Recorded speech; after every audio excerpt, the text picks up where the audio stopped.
رزق میں برکت کا ایک بہت بڑا ذریعہ شکر ہے۔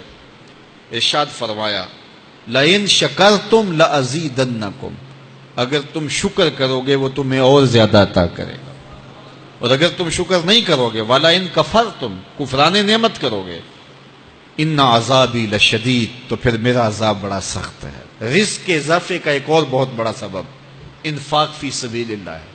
اللہ فرماتا ہے جو تم خرچ کرتے ہو تو جو چیز تم نے نکال دی اس کی جگہ اللہ تمہیں اور عطا کر دیتا ہے۔ بعض کا ہمارا یہ ہوتا ہے کہ کوئی آدمی مالی بحران میں آ گیا تو وہ کرتا کیا ہے کہ جو راہ خدا میں دینے کا کھاتا تھا پہلے اسے کلوز کرتا ہے، یہ فلاں مدرسے کو دیتے ہو یہ بھی بند کر دو، یہ مسجد کو دیتے ہو یہ بھی بند کر دو، یہ فلاں غریب کو دیتے ہو یہ بھی بند کرو، حالات ٹائٹ ہو گئے ہیں۔ لیکن 5 گاڑیاں ہیں تو 2 گاڑیوں پہ گزارا کر لیا جائے، پیٹرول بچے، یہ نہیں ہو سکتا۔ گھر کے لچھن وہی ہیں لیکن بند کہاں سے کیا؟ جہاں سے رزق آنا تھا۔ ہمیں تو یہ حکم دیا ہے جب رزق تنگ ہونے لگے صدقہ دے کے رب سے کاروبار کر لو، صدقے سے تمہارے رزق میں اضافہ ہوگا۔ یہ رب کا وعدہ ہے اور اللہ کے وعدے جھوٹے نہیں ہو سکتے۔ رزق کی برکت کا ایک اور بہت بڑا ذریعہ النکاح ہے۔ فرمایا اگر تم نکاح کرو گے، تم فقیر ہو وہ تمہیں غنی کر دے گا۔ لوگ کہتے ہیں بچہ پیروں پہ کھڑا ہو لے تو پھر نکاح کریں گے، اللہ کہتا ہے تم نکاح کرو ہم پیروں پہ کھڑا کر دیں گے۔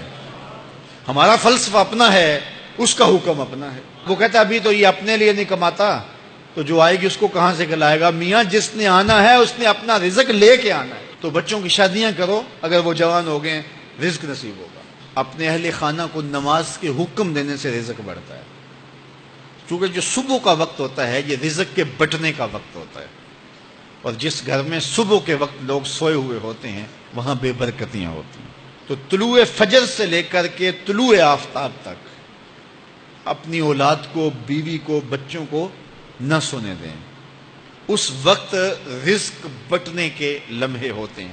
کثیر دعائیں مانگیں، تلاوت کلام مجید پڑھیں، اور نماز فجر مرد حضرات مسجدوں میں جا کے باجماعت ادا کریں، اور گھروں میں جو ہے وہ بیٹیاں بہنیں مصلے بچھا لیں تو اللہ کی رحمتوں کا نزول ہوگا۔ اب ایک حدیث میں رزق کے اضافے کا ایک اور نسخہ ارشاد کیا گیا۔ میرے حضور نے فرمایا جو شخص یہ چاہتا ہے کہ اس کے رزق میں برکتیں ہو اور اس کی عمر میں اضافہ ہو تو وہ اپنے رشتہ داروں کے ساتھ سلوک اچھا کرے۔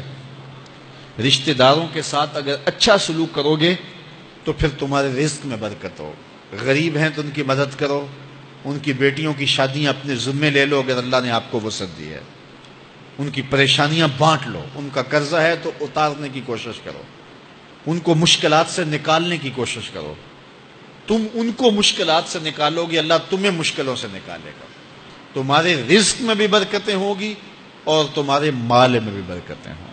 فرمایا بہتر صدقہ وہ ہے جو ناراض غریب رشتہ دار کو دیا جائے۔ اگر وہ پھنس گیا ہے، مجبور ہے، ناراض ہے، تو اس کو اگر دیں گے تمہارا نفس اس میں شامل نہیں ہوگا، تو یہ افضل صدقہ ہے جو ہر صورت میں قبول ہی قبول ہے۔ رزق کے اضافے کا ایک اور سبب الاحسان الی الضعفاء، جو کمزور لوگ ہیں ان کے ساتھ اس نے سلوک کرنا۔ الانفاق علی طلبۃ العلم، طالب علموں پہ خرچ کرنا، یہ بھی رزق میں اضافے کا سبب اور ذریعہ ہے۔ وہ حضرت بابا فرید نے کہا نا 6واں رکن دین کا روٹی ہے۔ گھر میں کچھ نہ ہو تو پھر نہ نماز اور نہ ہی دیگر امور کی لذت آتی ہے، تو یہ رزق فراواں اور وسیع اور مبارک نصیب کر دے اللہ۔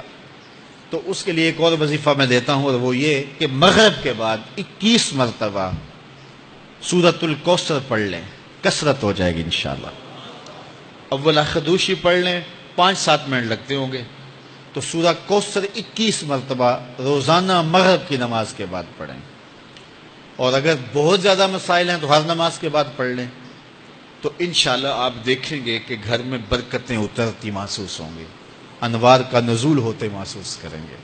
تو یہ وہ رزق کے اسباب ہیں، اگر ہم اختیار کر لیں تو ہم اللہ کی خاص رحمتوں کے حقدار ہوں گے۔